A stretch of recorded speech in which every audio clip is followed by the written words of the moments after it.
Ladies and gentlemen, dear listeners of all ages, welcome back to Fear Boners presented by the Down in Front podcast. I'm your host, Andrew, and tonight I'm very, very excited to be discussing the movie that we'll be talking about. Warren, our fearless leader over at Down in Front podcast, was going to be joining me, but unfortunately our schedules didn't really match up, so I'll be flying solo tonight. But before we get into that, up to our eyeballs in the nitty-gritty, let me tell you what I'm drinking and what I've been watching. As for what I'm drinking, it is a red wine. It's got a goat on the label. It's in a bottle. And that's all I really know about it. It's pretty good.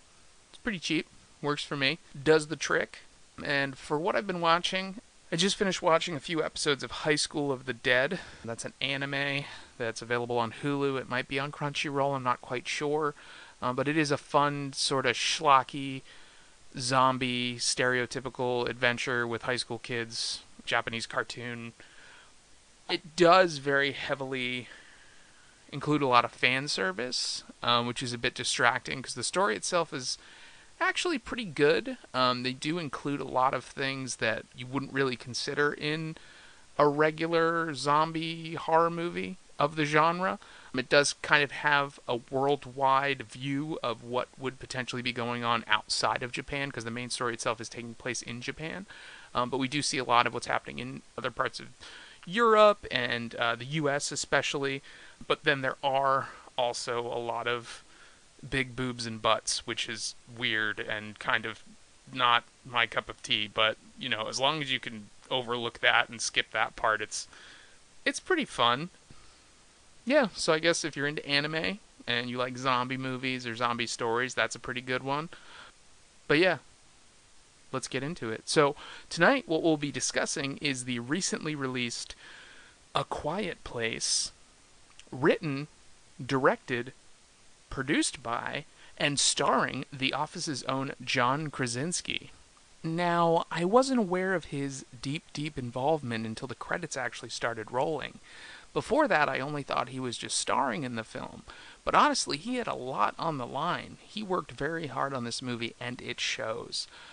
Going forward, I'm going to do my best not to spoil it, because honestly, up front, I'm going to tell you guys, I hope you all go out of your way to see this movie. They've done an excellent job marketing it. It's been popping up everywhere on the internet. There have been commercials.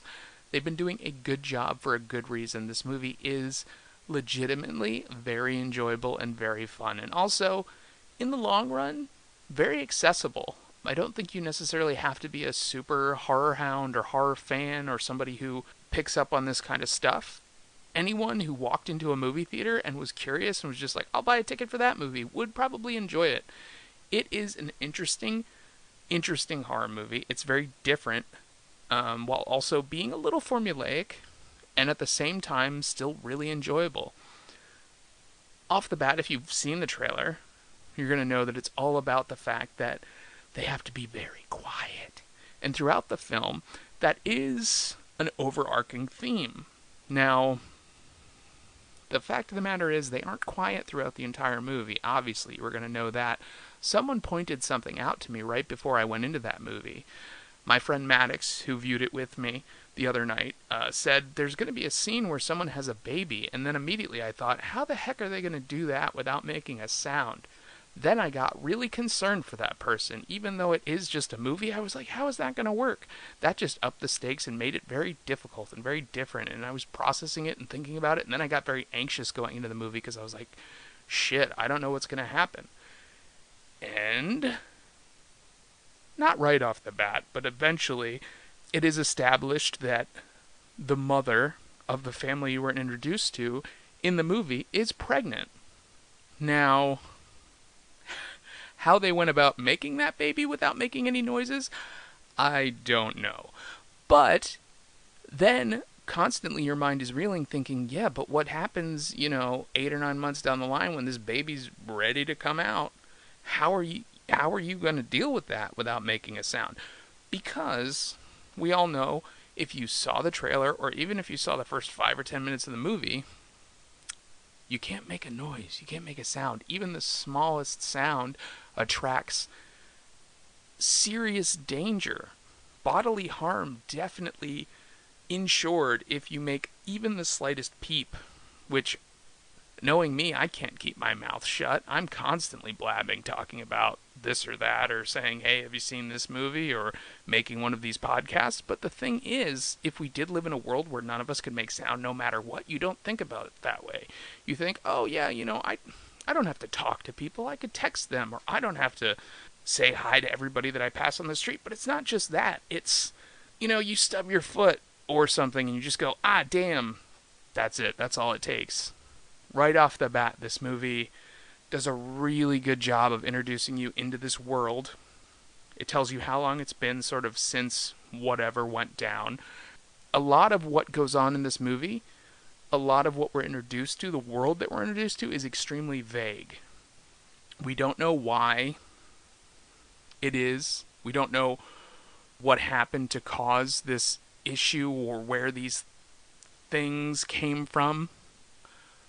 But we do know that it is a worldwide issue, and we do know that a lot of people have probably died. And so it is sort of post-apocalyptic. It's definitely a post-apocalyptic movie, because we're introduced to this family, 3 kids, 2 parents, all still alive, very young, all of them, and they're doing their best to stay very, very quiet. Nobody talks in the first few scenes, not even a whisper. Everybody's speaking with ASL, everybody's signing to one another. The daughter is deaf, so she can't hear, so the entire family knows ASL to communicate with her.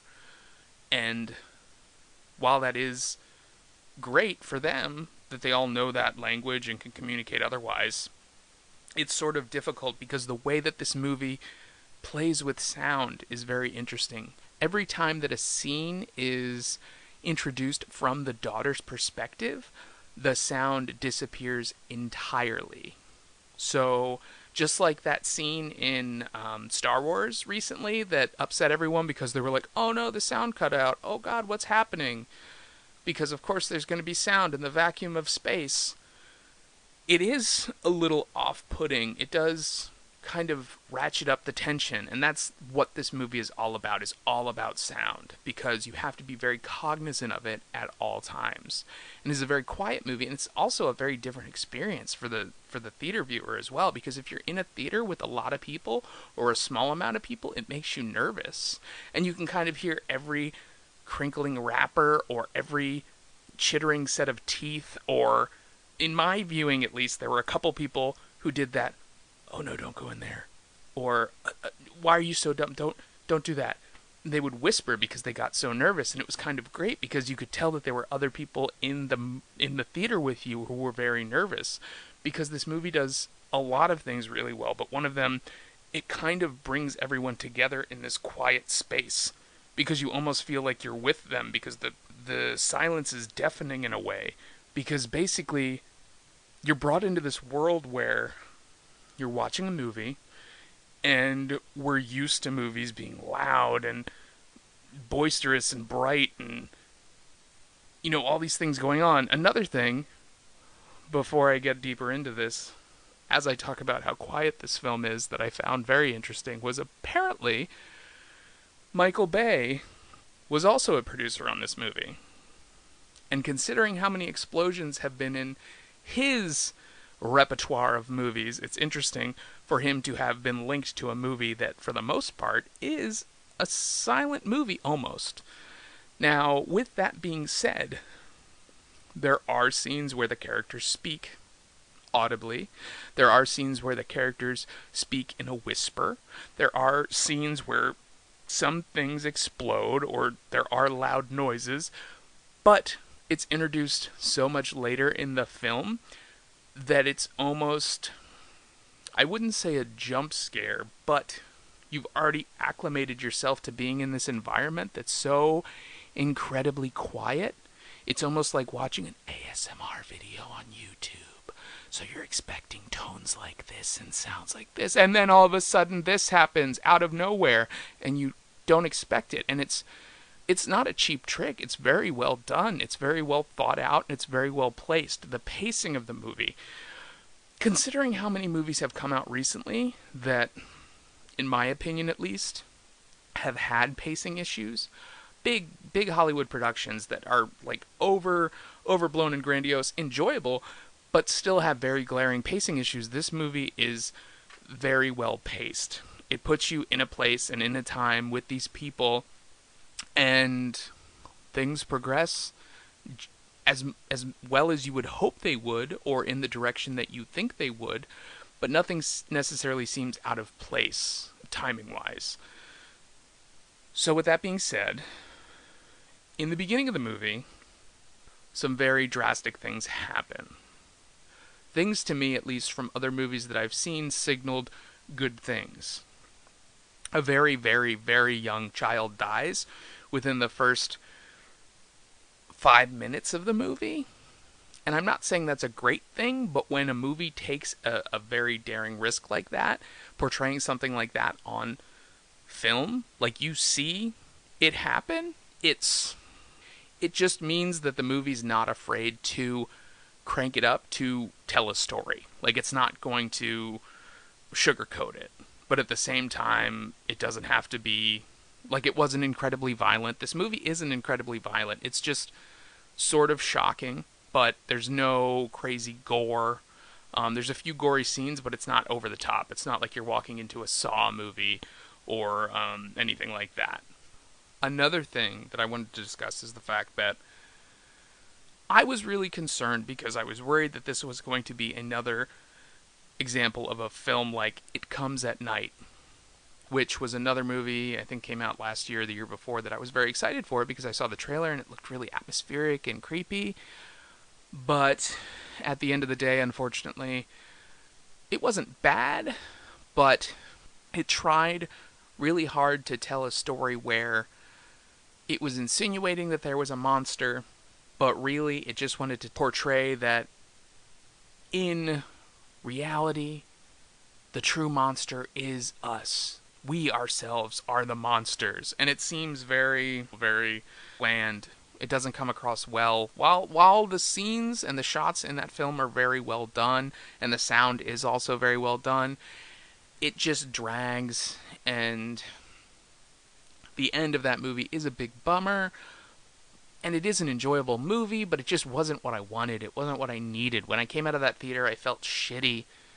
I didn't feel like I necessarily enjoyed the movie. I didn't hate it, but I was just like, oh man, okay, well, wasn't necessarily what I was expecting, but I guess that was a thing that I just saw.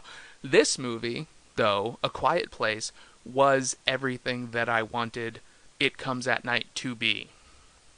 And saying that, a little bit of a spoiler, is the fact that it isn't us this time. We are not the monsters. The monsters are monsters.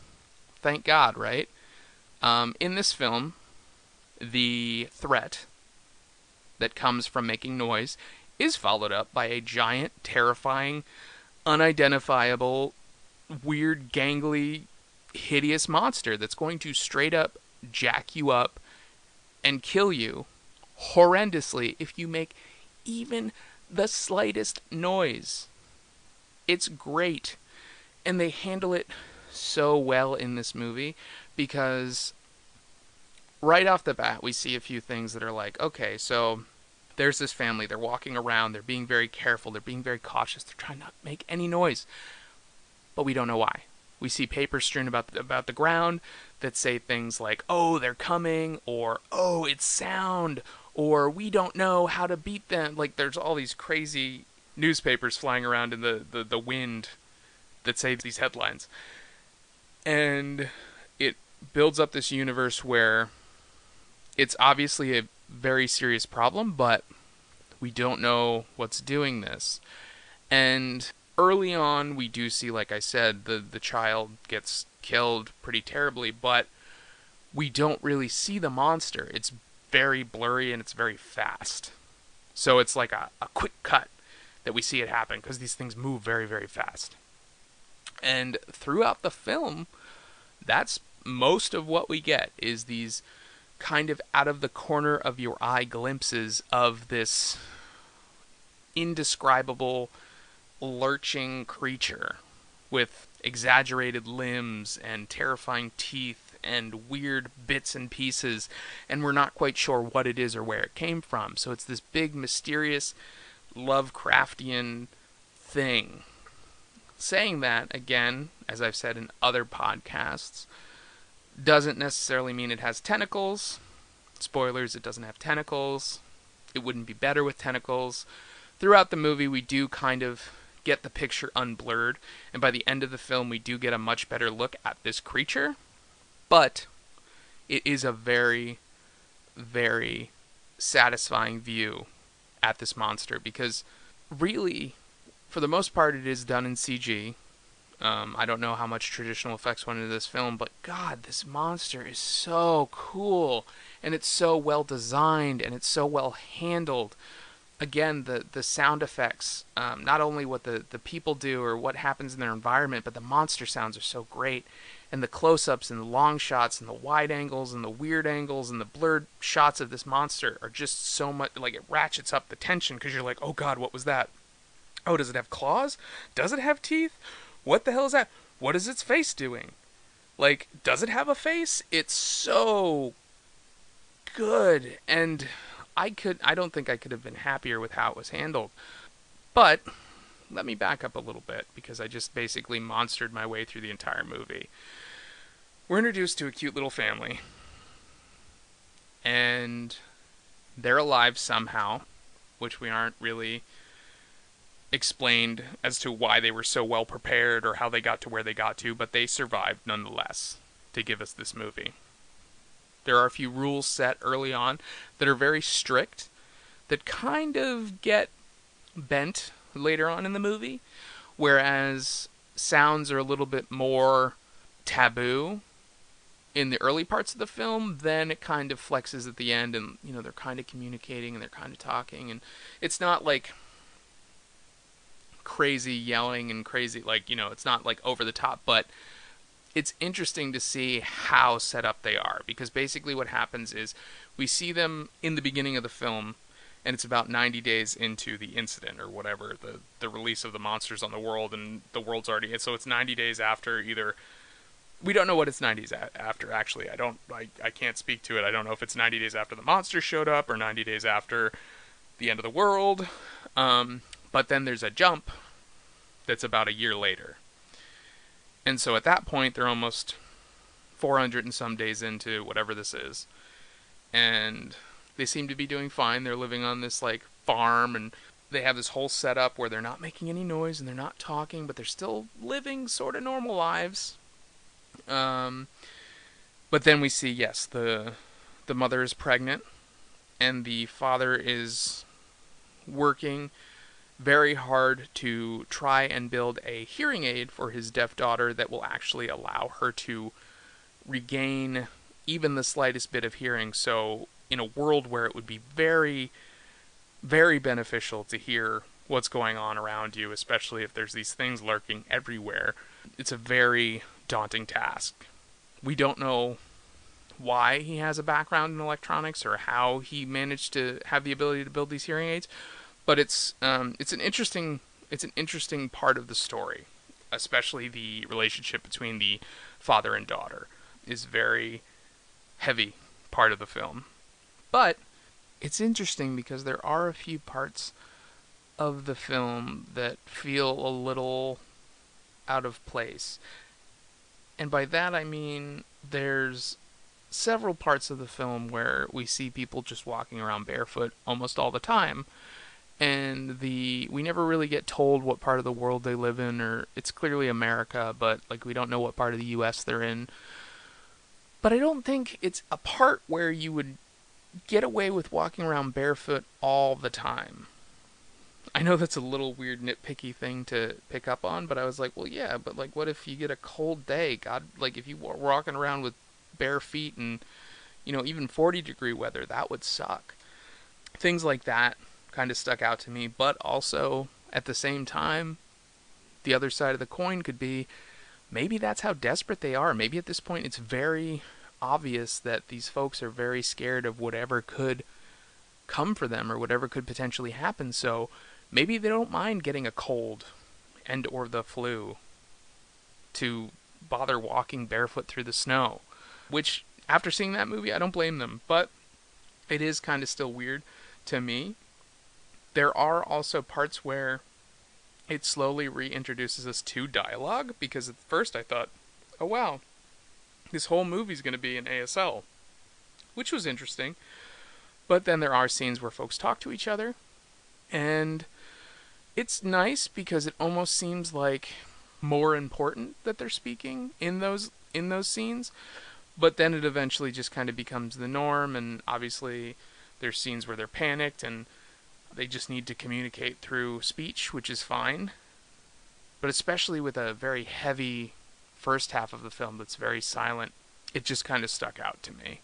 But at the same time, there's other scenes that come off as being very romantic or very sweet, because, you know, there's a scene in particular where the wife has headphones in, and then she puts one of the headphones in his head, and then the entire thing is just music and they're dancing, and it's like, okay, well, what was silent for him was this for her, and then it's them together, and that was great. Little things like that are what make this movie different, because it plays with sound in that way.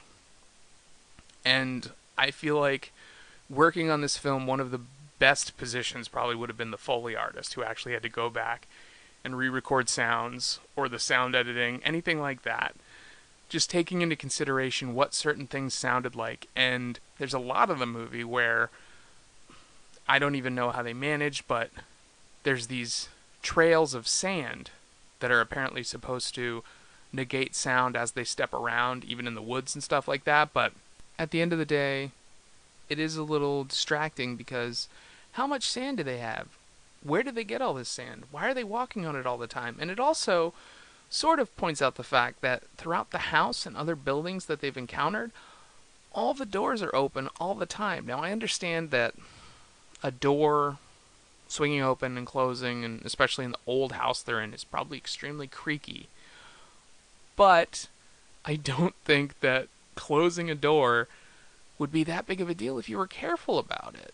Like, there's some things, again, like the rules are strict in the beginning, but then kind of flexible, because sometimes they can make some noises, like slight noises, but I think you could get away with closing a door, especially the house's front door, without making a noise, because a big part later in the film, when the things are encountering them in buildings and stuff, nobody ever shuts doors, nobody barricades anything, there's no real defenses against these things, because I guess they're afraid to make noise. I mean, you don't have to like hammer nails into something, but you could even just stack something against a door or build something freehand. I don't know, but it just seemed like having all of your doors open all the time, again, not only does that mean that in the winter, wherever they were, you're running the risk of frostbite and hypothermia and getting a cold or getting the flu or what have you, because you're just open air all the time. But also, not only just these things, but any other person or animal could just wander into your house. It seemed a little weird to me that that was a thing. Like, I get it. They are very vulnerable. Even just a tiny little squeak could get you killed. But, I don't know. It seemed a little distracting, but not in a bad way. Like I'm saying, I still really enjoyed this movie. There's just little things like that that kind of stuck out to me. Another thing was all the kids in the movie don't look like they would be John Krasinski and Emily Blunt's children. They all have odd baby faces, even though like a couple of them are probably in their early teenage years. It just looks like a baby's face was put onto like a 12, 13, 14-year-old's body, and it's really weird. Weirds me out. It's kind of creepy, honestly, considering it's a horror movie. Sometimes there were some scenes where it zoomed in on their faces, or you saw them make an emotion or say something, and it was just a little unsettling. Beyond that, the kids are great. Most people who know me will tell you Andrew hates kids in movies. These kids were fine. They were definitely a significant part of the film, and it was important that they were there, and it's important that they acted the way they did and they were the way they were. But in addition, both John Krasinski and Emily Blunt were, in my opinion, two of the most convincing and well-acted parents in any film because of how dedicated they were to just keeping their children safe and just building this world and this environment in this terrifying place that the kids could, in a way, have a semi-normal life. And I really, really appreciated that and thought that was really great, the way that it came across. And towards the end of the movie, when you see, the sacrifices that they've made and the things that they've worked so hard for and the way that they've tried to upkeep this life for these kids who at times seem fairly ungrateful for it, they just continue to do whatever they can for their children, no matter what. Including the scene where Emily Blunt has to give birth in this world. That is terrifying, but utterly entertaining, because I was on the edge of my seat waiting for her to just scream bloody murder because she's giving birth in a bathtub and you don't know what the hell's going to happen because one of these things is right outside the door. And it's just one of the most tense scenes I've ever seen in a horror movie, because at that point in the movie, it's well established, you know what's going on, you know what's there, you know what can potentially happen, and it's just amazing. Everybody in the theater was just on edge. Everybody at the end was shook. Nobody, I feel like, left feeling shortchanged. This movie, I hope, gets traction, makes money, does good things. I know John Krasinski has been trying very hard to escape the shadow of The Office, even though he's amazing in that show. When you work on a show like that for that many years, it's kind of hard to become something other than The Office guy. But I think this movie might definitely be the one to do it. Because again, like I said, not only is he starring in the movie, but he produced it, he directed it, and he wrote it. I mean, he worked with other people on it, but he did a lot to get this movie out. And for a horror movie nowadays to be that good and that mainstream and that well marketed, I think it's a great step for him. And I'm really looking forward to see how things go with this movie and for him in general. Now, with that all said and done, I would highly urge everyone to go out and see this movie. Even if you don't like horror movies, if this is the only one you see all year, I would definitely say take a peek. It's not going to be all jump scares. But that is one of the things I wanted to speak about, was the fact that you can't make a peep, and yet there are moments in the film where maybe you're not jump scared, but the people in the movie are jump scared because someone sneaks up on them, or they catch something out of the corner of their eye, or they step on something unexpectedly, or something weird happens, and there's no cursing in this movie. There's no, oh shit, ah damn, fuck. There's nothing like that throughout this entire movie, and either we have to believe these people are so well disciplined, being in this world for a little over a year, that they just don't do that, or they just remembered the script perfectly and it was just don't curse. That part, again, was a little distracting and was a little unbelievable, but when we're in a universe like that, whatever. That being said, there were some people in the theater who did fill those in for us because, when things like that happen in a movie, you can't really control the people in the theater, so somebody's going to drop an F-bomb or somebody's going to drop a, whatever bomb. And that's what's kind of great, is there is a fair amount of audience participation in this film, because like I said, the theater itself was fairly quiet. You could hear just about everything at certain points in this movie. It's kind of weird. But yeah, if you get a chance, this weekend or next weekend or the weekend after that, go to see A Quiet Place in a theater near you, because it is one of the better horror movies to come out in a while, and I highly recommend it. This movie also does a couple other things that I found very interesting. It made me afraid of corn. Like corn off the cob, too. Not even corn on the cob. It has a scene where you will be terrified of the existence of corn. And that is amazing. Also, I haven't seen a movie that dealt with sound this specifically and this directly and this interestingly since maybe the film Don't Breathe. If you haven't seen that one, it's another really good one. It's about a army veteran who lives in a house all by himself. He's gone blind, and these people, he lives on the outskirts of Detroit, and if you are familiar there's a lot of neighborhoods surrounding the city of Detroit that are mostly abandoned. And he lives in one of those, so he's the only person in the neighborhood, and these people decide to rob him because they hear a rumor that he has lots of money in his house. But he is also like an ex-Marine or something, so he's going to be able to defend himself. But then once they hear he's blind, they're like, yeah, whatever. So most of that movie is them sneaking around in the dark, trying not to make a single sound, because this guy is military trained and he can hear like a hawk. I guess it's see like a hawk, but he hears like a hawk. And that movie is also terrifying and does really interesting things with sound, much like A Quiet Place. So if you see Quiet Place and dig it, definitely also make sure to check out Don't Breathe. Now, don't think I forgot about the most important part of this review. This is a great date movie. You should go to see this with your significant other. There are, like I said, parts of the movie that are fairly romantic, but there are significant parts of this movie that are very scary. So it has both, and it does both, and you got to get yourself a movie that does both. So, get your girlfriend, get your boyfriend, get whoever, go see this movie, and, yeah, feel free to reach out. I have a new email now set up for the Fear Boners, fearboners, DIFP, @gmail.com. Let me know what you think. Let me know what you thought of the movie if you go out and see it. Let me know what your girlfriend or boyfriend or whoever thought about the movie. I would love to hear from you. If you're watching other movies, tell me about those too. I want to hear from you guys more than anything.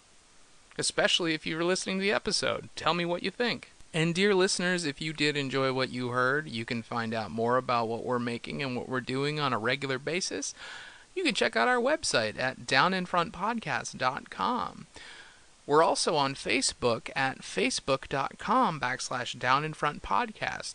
You can email the DIFP guys directly at downinfrontpodcast@gmail.com with any questions, concerns, or recommendations. We also have a YouTube channel. We're also twitching. You can find us playing video games every once in a while on twitch.tv/downinfrontpodcast. We constantly tweet. We can't shut up. We have a problem. We are on the Twitter at _DIFP. And, dear listeners, if you do enjoy what we do it for you. You can contribute, and you can be a part of it, and you can help us by visiting patreon.com/downinfrontpodcast and pledging to donate a monthly amount, no matter what it is, $1, $100. We don't care. Whatever you can contribute is a big deal to us, and we very much appreciate it. We thank you guys so much, even just for listening. So if you get a chance to check that out, peep it, let us know, reach out to us, and we love you forever. This has been Fear Boners, presented by the Down in Front Podcast. I am your host, Andrew Abbott, the Abs Man. You can find me on the internet everywhere, watching you all the time for no reason. But otherwise, we'll be back and spookier than we were before. We'll see you then.